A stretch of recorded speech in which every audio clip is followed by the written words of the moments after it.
Le 1er septembre. Jésus dit « Non, tu n'es pas seul, tu as ton Jésus près de toi, comme bien peu long.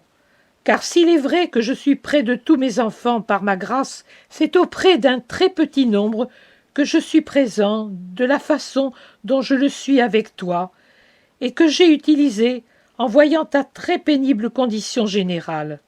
Je sais jusqu'où peut aller la résistance d'un être, et étant donné que le fardeau de douleur que tu dois porter est écrasant, j'y ai suppléé par des moyens extraordinaires que je réserve à bien peu d'âmes.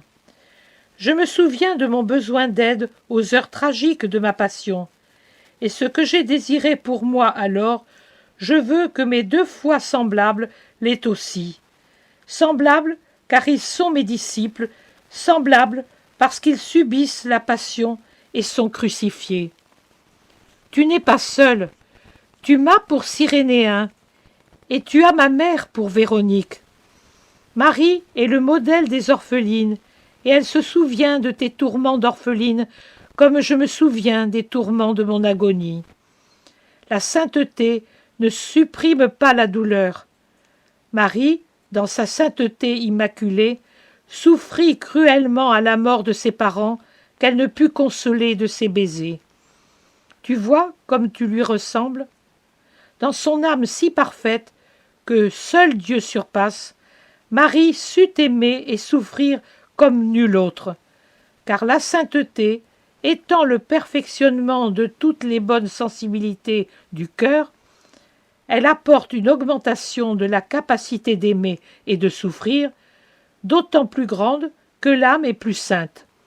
Et l'âme de Marie était suprêmement sainte.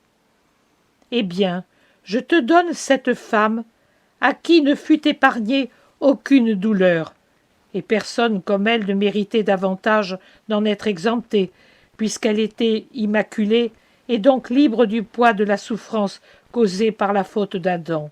Cette femme qui a versé tant de larmes pour tant de deuil et qui s'est vue enlever père, mère, époux et fils par la mort, je te la donne pour Véronique et je te la donne pour maman. C'est le moi du cœur transpercé de Marie et de l'exaltation de ma croix. Ne refuse pas d'être semblable à la transpercée et à l'immoler.